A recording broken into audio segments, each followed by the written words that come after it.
तो current affair series में आज हम इंटरनेशनल सोलर अलायंस, अंतरराष्ट्रीय सौर गठबंधन, अभी अभी सिलेबस चेंज हुआ और जो सिलेबस चेंज हुआ उसमें ये पार्ट डाला गया और पार्ट डाला गया तो हम उसको कर लेंगे। ये किन के लिए उपयोगी है? जिन बच्चों के फाउंडेशन के कोर्स पूरे हो गए हैं वो इसको अपडेट कर ले। जिन बच्चों के एनवायरमेंट वाली क्लासें पूरी हो गई है और फाउंडेशन चल रहा है वो इसको अपडेट कर ले। और जो बच्चे ऑनलाइन तैयारी करते हैं वो भी इसको समझ ले। वैसे भी बाय डिफॉल्ट ये भारत का ब्रेन चाइल्ड है, भारत का आइडिया है। विभिन्न एग्जाम में पूछा जाता है, जिक्र आता रहता है, करंट में अपडेट होता रहता है। अभी वापस से ये करंट में अपडेट था क्योंकि अमेरिका के राष्ट्रपति डोनाल्ड ट्रंप, उन्होंने 66 ऐसे वैश्विक संगठन और समझौते थे जिनसे एक साथ बाहर आने की घोषणा कर दी। चाहे वो संयुक्त राष्ट्र संघ के समझौते हो, संगठन हो, चाहे वो संयुक्त राष्ट्र संघ से बाहर के समझौते संगठन हो। उनमें से एक ये संगठन आईएसए भी था जिससे यूएसए बाहर हो गया, इस वजह से भी यह चर्चा में इस समय। आईपीसीसी, यूएनएफसीसीसी, आईयूसीएन, डब्ल्यूडब्ल्यूएफ, ऐसी बहुत सारी संस्थाएं थी। इंटरनेशनल वुमेन एनर्जी, बहुत सारे ऐसे संगठन थे जिन पे यूएसए की तरफ से अच्छी खासी फंडिंग की जाती थी, अच्छी खासी टेक्निकल हेल्प होती थी। लेकिन मिस्टर डोनाल्ड ट्रंप को पता नहीं दिमाग में क्या सूझ रखा है, उन्होंने 66 संगठन एक साथ बोले कि ये कोई काम की बात नहीं है, बिना काम की बातें हैं, उन सब से बाहर आने का फैसला किया। और उनमें से एक संगठन कौन सा है? आईएसए। तो हम सबसे पहले तो आईएसए के बारे में जाने, इसकी बेसिक बात करें, फिर आईएसए की स्ट्रक्चर जाने, आईएसए का विजन जाने, आईएसए का 8वां सम्मेलन अभी 2025 में इंडिया में ही हुआ उसके बारे में जाने। मतलब जितने डायमेंशन इसके बन सकते हैं वो सारे डायमेंशन इसके हम एक एक करके पूरे करें। तो इसका कॉन्टेक्स्ट, तो एक तो ये याद रखना आपको कि जो अपना आईआर वाला पार्ट है जहां पर एनवायरमेंटल इश्यू आता है उसमें क्या है? भारत के अंतरराष्ट्रीय मामले, जलवायु एवं हरित कूटनीति में भारत का नेतृत्व है। सीओपी शिखर सम्मेलन आईएसए, तो वहां पर स्पेशल मेंशन कर दिया आईएसए, तो हम आईएसए को पढ़ रहे हैं, विस्तार से पढ़ रहे हैं। और एक है मिशन लाइफ, तो कल वाला हम देखेंगे मिशन लाइफ, क्योंकि अपनी करंट अफेयर सीरीज है, ये अपडेट करवाने से संबंधित है, अपने नोट्स को, अपने मटेरियल को। तो आज हम आईएसए कर लेते हैं और कल मिशन लाइफ कर लेंगे। और साथ में धीरे धीरे धीरे धीरे करके ऐसे जो भी अपडेट हुए हैं, जो बच्चे पढ़ के जा चुके हैं, उनके सारे टॉपिक अप टू डेट हो जाएंगे। और साथ में करंट तो चल ही रहा है ना। तो आईएसए की बात करें तो पूरा नाम क्या रहता है इसका? International solar alliance. इसको जब बनाया गया, इसकी घोषणा की गई, आइडिया क्या था? सीओपी नंबर 21 यूएनएफसीसीसी की 2015 फ्रांस में हुई, जहां पर जलवायु परिवर्तन नियंत्रण के लिए एक समझौता किया गया जिसको कहते हैं पेरिस समझौता या पेरिस क्लाइमेट चेंज एग्रीमेंट या पेरिस एग्रीमेंट कहते हैं। इस पेरिस एग्रीमेंट में भारत भी पहुंचा और भारत के प्रधानमंत्री जी ने यही इस सीओपी 21 जो फ्रांस की राजधानी पेरिस में हुई थी वहीं से घोषणा की कि हम दुनिया में वो देश जो कर्क और मकर रेखा के बीच में है, लगभग 120 देश, उनके सबके साथ मिलकर हम सौर ऊर्जा में उत्पादन बढ़ाने के लिए गठबंधन बनाते हैं जिसका नाम हम रखेंगे आईएसए, इंटरनेशनल सोलर अलायंस। तो ये इंटरनेशनल सोलर अलायंस बनाया गया इंडिया प्लस फ्रांस। फ्रांस इसका सह संस्थापक है, इंडिया का ये ब्रेन चाइल्ड है। तो भारत और फ्रांस ने 2015 यूएनएफसीसीसी की सीओपी 21 जहां पर पेरिस समझौता हुआ वहां पर आईएसए की घोषणा की। उद्देश्य क्या था? जो दुनिया के कर्क और मकर रेखा के बीच के 120 देश हैं वो सभी आपसी सहयोग के द्वारा एक सोलर पावर प्रोडक्शन कैपेसिटी है, सौर ऊर्जा उत्पादन क्षमता है, उसको बढ़ावा देंगे। क्यों? इन्हीं देशों के बीच में। क्यों? क्योंकि साल भर सबसे ज्यादा सनलाइट इसी हिस्से को रिसीव होती है और इन देशों के पास स्वाभाविक तौर पर पोटेंशियल है बाकी ऊपर कर्क रेखा से ऊपर नीचे वाले देशों के तुलना में ज्यादा सोलर पावर प्रोडक्शन की। क्योंकि सोलर पावर किस पर डिपेंड करता है? सोलर एनर्जी पे। और सोलर एनर्जी सबसे ज्यादा इन्हीं देशों को जो कर्क और मकर रेखा के बीच में पाए जाते हैं उनको मिलती है। तो इसलिए शुरुआत में आईएसए किनको देश, कौन से देशों को मिलकर बनाया गया? कर्क और मकर रेखा के बीच में। अब इसमें खुल कर दी गई है सबकी कि जो भी यूएन का मेंबर कंट्री है चाहे उसकी लोकेशन कर्क और मकर रेखा से ऊपर हो, वो सारे इसके सदस्य बन सकते हैं। आ गई बात समझ में? आइडिया क्या है? सोलर पावर प्रोडक्शन को बढ़ाना। क्यों बढ़ाना चाहते हैं सोलर पावर प्रोडक्शन को? क्योंकि इससे पहले जो हम बिजली बनाते हैं, इलेक्ट्रिसिटी, उसके लिए कोयले को जलाया जाता है, और कोयले को जलाते हैं तो CO2 निकलती है, और CO2 एक पोटेंशियल ग्रीन हाउस गैस है, और वायुमंडल में ज्यादा CO2 होना मतलब ग्लोबल वार्मिंग, और ग्लोबल वार्मिंग का रिजल्ट क्लाइमेट चेंज, और क्लाइमेट चेंज का रिजल्ट मानव प्रजाति समेत दूसरी प्रजातियों पर संकट। आ गई बात समझ? तो इसलिए हमारा उद्देश्य है कि वायुमंडल में CO2 और दूसरी ग्रीन हाउस गैसों को कम किया जाए, ताकि ग्लोबल वार्मिंग ना हो, क्लाइमेट चेंज ना हो, मानव समेत दूसरी प्रजातियों पर कोई संकट ना आए। तो इसके लिए हमें बिजली बनाना तो छोड़ना संभव नहीं है, क्योंकि हमारा विकास के मूल रीढ़ के रूप में, ऊर्जा के स्रोत के रूप में बिजली है। तो बिजली अगर कोयले से बनाते हैं तो समस्या होती है। अब बिजली को अल्टरनेट सोर्स के रूप में सबसे आसान, सस्ता, बेहतर, बड़े स्केल पर किया जा सकने वाला काम है सोलर पावर प्रोडक्शन, और इसलिए भारत ने अपनी दुनिया में लीडरशिप दिखाने के लिए ISA का यहां पर फाउंडेशन रखा। साथ दिया हमारा किसने? फ्रांस ने। शुरुआत की 120 देशों के साथ, अब किसकी खोल कर ली गई है? जो भी UN के मेंबर कंट्री है उन सब की बात की गई है। अच्छा, इस ISA का हेडक्वार्टर जो कि हमने बनाया है, तो इसका हेडक्वार्टर भी हम अपने ही देश में, गुरुग्राम। हम जाते हैं जयपुर से दिल्ली, तो बीच में कौन आता है? गुरुग्राम। गुरुग्राम में जैसे एंटर होते हैं, रोड के लेफ्ट हैंड साइड पर एक बहुत बड़ा बोर्ड लगा हुआ है, जिसपे लिखा हुआ है national institute of solar energy, Gurugram. वहीं पर ISA का मुख्यालय है, वहीं पर ISA का मुख्यालय है। ISA का मुख्यालय भारत में खोला गया, और भारत के अंदर यह पहला इंटरनेशनल लेवल का कोई इंस्टीट्यूट है, उसका हेडक्वार्टर है। आ गई बात समझ? तो हमने बनाया तो अपने यहां पर है। अभी इसका विजन क्या है? इसका विजन, इसको शुरुआत में किया गया तो सभी देश मिलके सोलर एनर्जी को और ज्यादा हम अपने उपयोग, अपने विकास के लिए काम में लें, जिससे कि सूर्य हमारे लिए क्या हो जाए? और चमकदार हो जाए। कार्बन का इमिशन कम करें, जिससे कि ग्लोबल वार्मिंग ना हो।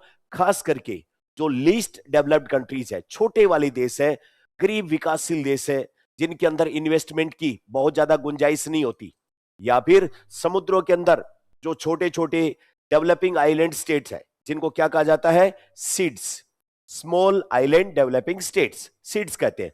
तो LDC, लीस्ट डेवलप्ड कंट्री, कम विकसित देश, और सीड्स में खास करके टेक्नोलॉजी, फाइनेंस, इनकी मदद करके सोलर पावर प्रोडक्शन कैपेसिटी को इंस्टॉल करवाना और बढ़ाना, यह भी इसके विजन में शामिल है। आई बात समझ? तो यह इसका विजन है। अब उसके बाद अगला अपने दिमाग में सवाल आता है कि इसका अभी जो रिसेंटली मिशन बनाया गया ISA का, उसमें एक तो टुवर्ड्स 1000 स्ट्रेटजी, 1000 की रणनीति की तरफ, इसमें कहा गया इस ISA का दुनिया में हर घर में, चाहे वह मुख्य धारा से कितना भी दूर क्यों ना हो, वहां तक हम बिजली पहुंचाएंगे, रोशनी करेंगे। और ये पूरा टारगेट दुनिया के किसी भी हिस्से में, कितना भी गरीब कोई भी देश हो, और वहां पर रहने वाले लोग कितना भी रिमोट एरिया में, जंगल पहाड़ कहीं रहते हो, सब तक, सबके घरों में बल्ब जला के छोड़ देंगे, लट्टू चास देंगे, रोशनी कर देंगे, है ना? तो उसके लिए हम टुवर्ड्स 1000 स्ट्रेटेजी की तरफ काम कर रहे हैं। अब इसमें ये 1000 जो है, ये कई जगह पर आएगा। जैसे सबसे पहले सोलर एनर्जी जो रिसोर्स क्रिएट करने हैं, उसके लिए अपने को 1000 बिलियन अमेरिकी डॉलर, 1000 बिलियन जो होता है, बिलियन का मतलब क्या होता है? अरब, और 1000 अरब को कहते हैं 1 ट्रिलियन।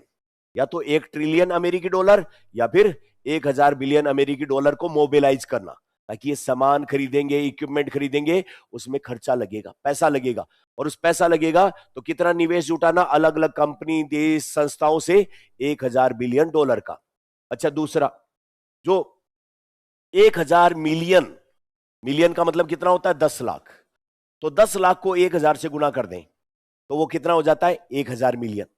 तो 1000 मिलियन लोगों तक, स्वच्छ ऊर्जा साधनों तक ऊर्जा उनकी पहुंचाना, मतलब दुनिया में 1000 मिलियन लोगों तक सोलर एनर्जी जो बनेगी वो बिजली पहुंचाना। कितना फंड जुटाना? 1000 बिलियन। और कितने लोगों तक बिजली साफ सुथरी पहुंचाना? 1000 मिलियन।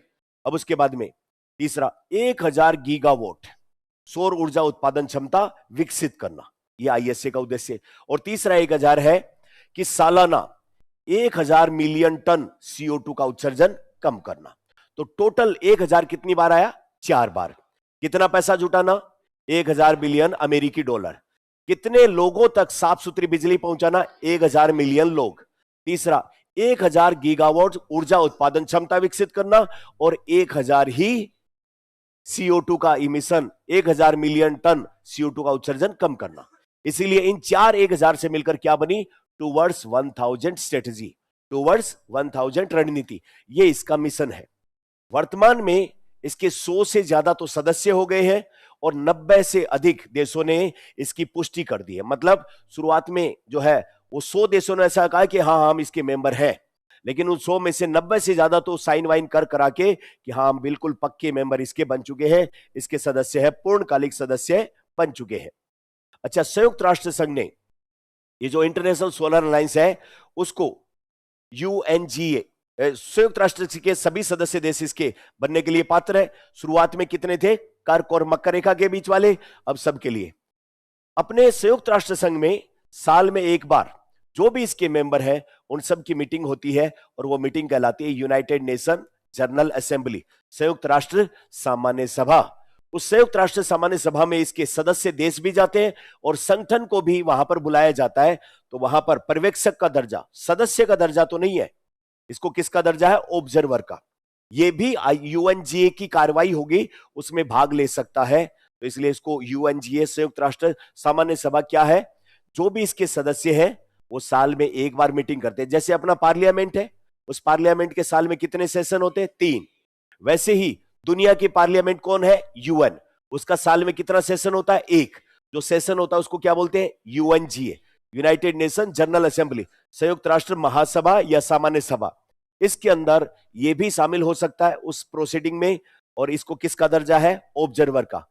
अगर एग्जामिनर यहां चालाकी करे कि पूर्णकालिक सदस्य का दर्जा है तो नहीं मानना है। किसका दर्जा है? ऑब्जर्वर का दर्जा है, पर्यवेक्षक का दर्जा है, सदस्य नहीं बनाया गया अभी तक। आ गई बात समझ? अब अगली बात करते हैं हम कि ये आईएसए जो है इसके कितने कंपोनेंट है, कितने घटक है और ये कैसे बना है।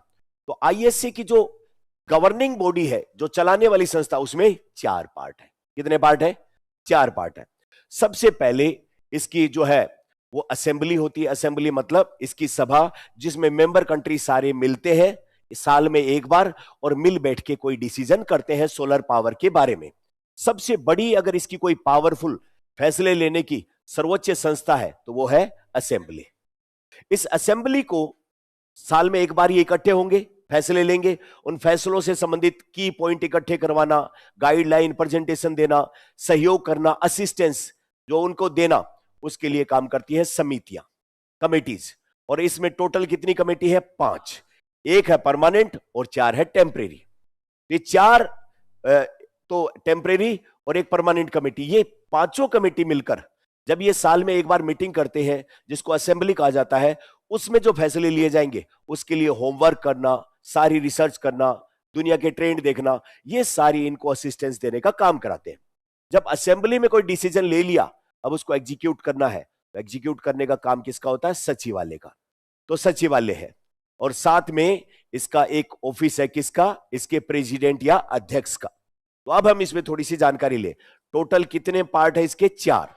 एक तो प्रेसिडेंशियल ऑफिस, एक असेंबली, एक कमेटी और एक सेक्रेटरीट, ये 4 इसके पार्ट है।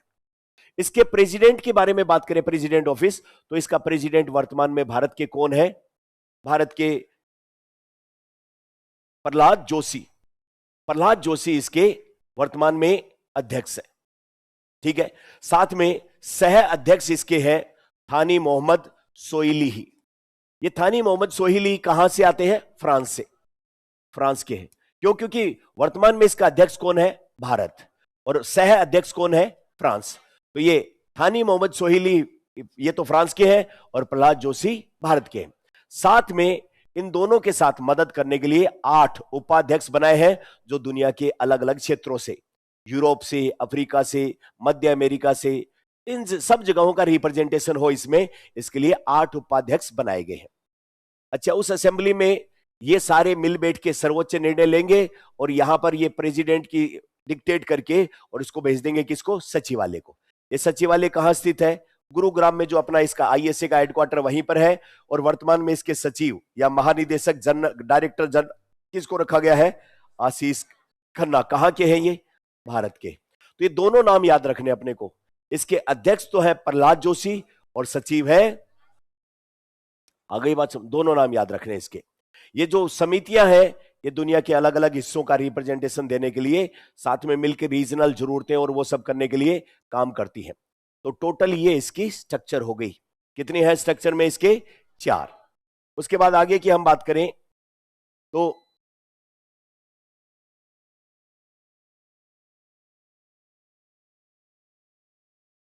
इसके 8वें सेशन की, इसकी डिटेल जो हमने डिस्कस की है वो सारी अपनी पीडीएफ में दी हुई है। असेंबली क्या काम करती है, सचिवालय क्या काम करता है, अध्यक्ष का जो है वो ऑफिस क्या काम करता है और समितियां क्या काम करती है, वो सारी डिटेल अपन ने दे रखी है।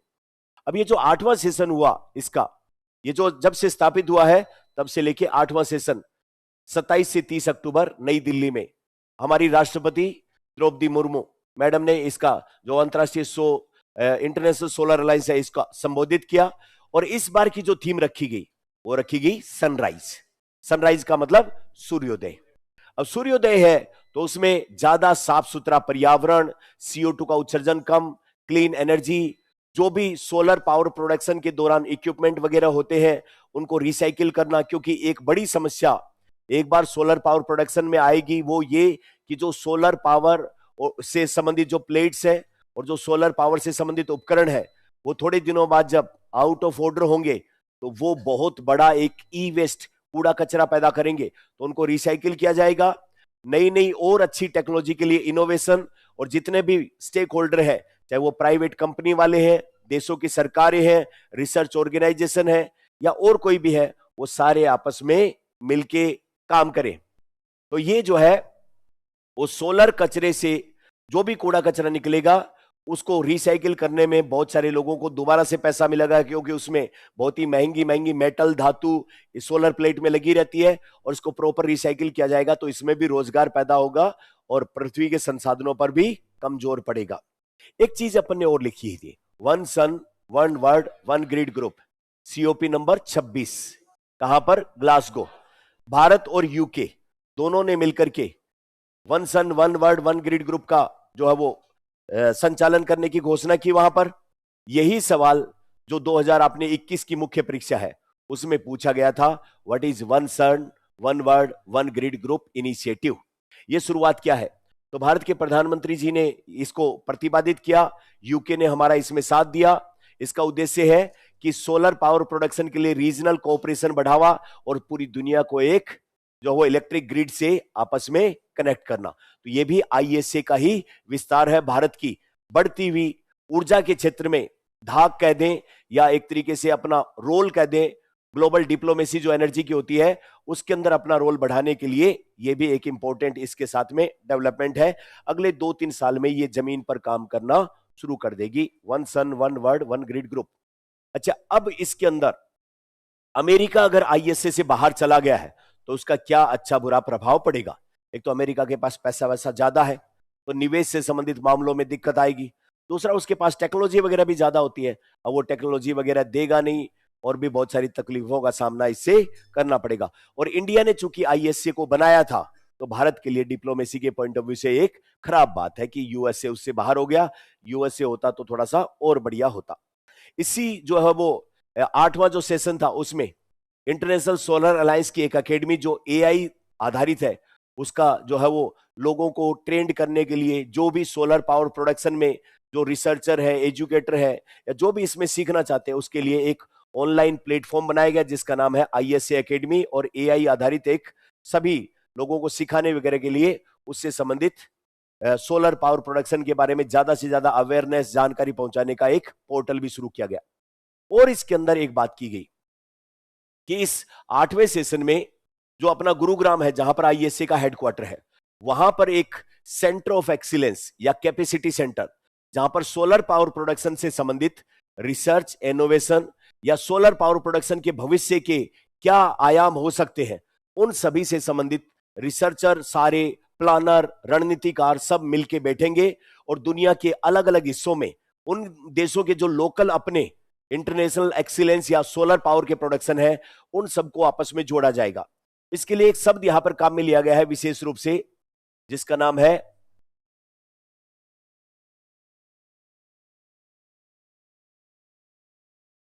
ये model, hub and spoke model.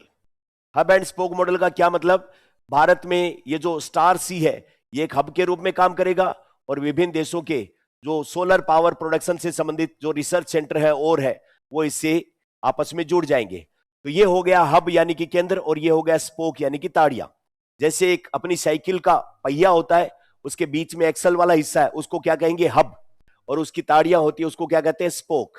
तो इसमें इन्होंने मिल बैठ के तय किया कि हम जैसे दुनिया में आईटी के सेक्टर में सिलिकॉन वैली है अमेरिका के अंदर, वैसे ही सोलर पावर प्रोडक्शन के मामले में हम इंडिया में गुरुग्राम जो इसे आईएसए का हेडक्वार्टर है वहां पर एक सिलिकॉन वैली की तर्ज के ऊपर हब के रूप में काम करेगा स्टार सी, और दुनिया भर के जो भी सोलर पावर प्रोडक्शन है उनसे ये स्पोक या आपस में जुड़ेंगे। इससे नॉलेज एक्सचेंज जो है वो विभिन्न प्रकार की चीजें, दूसरी आपस में आइडिया शेयर करना, कोऑपरेशन को बढ़ावा देना, इस तरीके की बातें इसमें की गई है। तो कुल मिला के 8वां सत्र कहां पर, दिल्ली में द्रौपदी जी मुर्मू उन्होंने इसको संबोधित किया और इसमें विशेष ध्यान दिया गया कि जो एसआईडीएस और एलईडी है लीस्ट डेवलप्ड कंट्रीज उनको मदद की जाएगी, साथ में भारत में एक एक्सीलेंस सेंटर खुलेगा और साथ में आईएआई आधारित जो एक तरीके से अवेयरनेस, लर्निंग या रिसर्च से संबंधित एक प्लेटफॉर्म उपलब्ध करवाया गया। अमेरिका वाला डायमेंशन अपन ने इसमें शामिल कर ही लिया। अब इसका जल्दी से रिवीजन करें तो आईएसए क्या है। भारत और फ्रांस की एक सामूहिक पहल, कब शुरू की गई, 2015 सीओपी 21 पेरिस एग्रीमेंट के टाइम पर। उद्देश्य क्या था, कर्क और मकर रेखा के बीच में 120 देश है उसमें सोलर पावर प्रोडक्शन को बढ़ावा देना। अब क्या पोजीशन है, यूएन के सभी देशों को इसमें अलाउ कर दिया गया है। इसका हेडक्वार्टर कहां है, गुरुग्राम में। इसके कितने शासन के हिसाब से देखें तो कितने पार्ट है, 4, प्रेसिडेंट ऑफिस, असेंबली, सेक्रेटरीट और कमिटीज। इसका अध्यक्ष वर्तमान में कौन है, प्लाजो। इसके सचिवालय में प्रमुख महानिदेशक कौन है इस समय, आशीष खन्ना। इसके सह अध्यक्ष कौन है, फ्रांस वाले, क्या नाम है, मोहम्मद साहिलेही। अच्छा, उसके बाद ये बताओ मुझे कि कितनी कमेटी है, कितनी समितियां हैं इसमें, 5। 4 में से 4 तो टेम्परेरी है और एक स्थायी है। अच्छा, इसका विजन क्या है, टुवर्ड्स 1000 स्ट्रेटेजी। 1000 स्ट्रेटेजी में 4 1000 क्या है, 1000 बिलियन का इन्वेस्टमेंट, 1000 मिलियन लोगों तक, 1000 गीगावाट की क्षमता, 1000 टन, मिलियन टन CO2 को इस रणनीति के तहत। 8वां ये जो सम्मेलन हुआ उसमें सनराइज की अवधारणा और उसमें इंडिया के अंदर एक एक्सीलेंस सेंटर को खोलना जो है वो हब और स्पोक के मॉडल के ऊपर काम करेगा। एआई आधारित ये एकेडमी का संचालन, और साथ में ये जो कम विकसित देश है और स्मॉल आइलैंड डेवलपिंग कंट्री जिन्हें क्या कहते हैं, सीड्स, उनके अंदर सोलर पावर प्रोडक्शन की कैपेसिटी ज्यादा विकसित करना। अमेरिका के बाहर चले जाने से एक तरीके से इंडिया की डिप्लोमेसी के लिए अच्छी बात नहीं है। दूसरा, इन्वेस्टमेंट और इनोवेशन में दोनों में बुरा असर इस पे पड़ेगा। सवाल देखें इससे संबंधित, देखते हैं।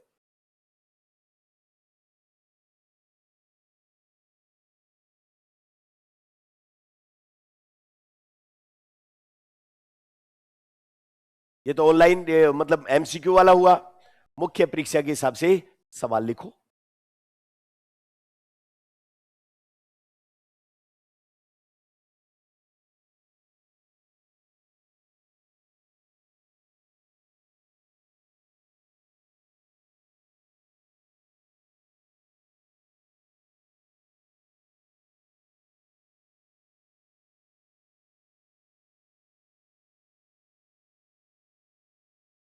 जो बच्चे ऑनलाइन देख रहे हैं वो इसकी पीडीएफ, ये जो अपन ने बनाई है पीपीटी, ये मिल जाएगी आपको टेलीग्राम चैनल, स्प्रिंग बोर्ड का ऑफिशियल टेलीग्राम चैनल है, उससे डाउनलोड कर ले और इस वीडियो को यहां से देखिए। आपके जो नोट्स है, जो एनवायरमेंट वाले नोट्स हैं, उनके अंदर जो हमने क्लाइमेट चेंज का टॉपिक पढ़ा था और उस क्लाइमेट के चेंज के टॉपिक के लास्ट में इसको ऐड ऑन कर लें वहां पर, क्योंकि सबसे रिलेवेंट ये क्लाइमेट चेंज वाले में सबसे सही रहेगा। तो वहां पर इसकी पीडीएफ को आप प्रिंट करके ऐड कर सकते हैं, हैंड रिटन नोट्स बना सकते हैं, शॉर्ट नोट बना सकते हैं, क्योंकि मुख्य परीक्षा में ये जुड़ गया है तो इससे संबंधित टॉपिक पूछे जा सकते हैं, करंट में भी ये चर्चा में रहेगा। तो आज के लिए इतना, मिलते हैं कल कौन से टॉपिक के साथ, मिशन लाइफ या और कोई नए टॉपिक के साथ भी कोई समझ में आए तो उसको भी शामिल कर लेंगे। Thank you.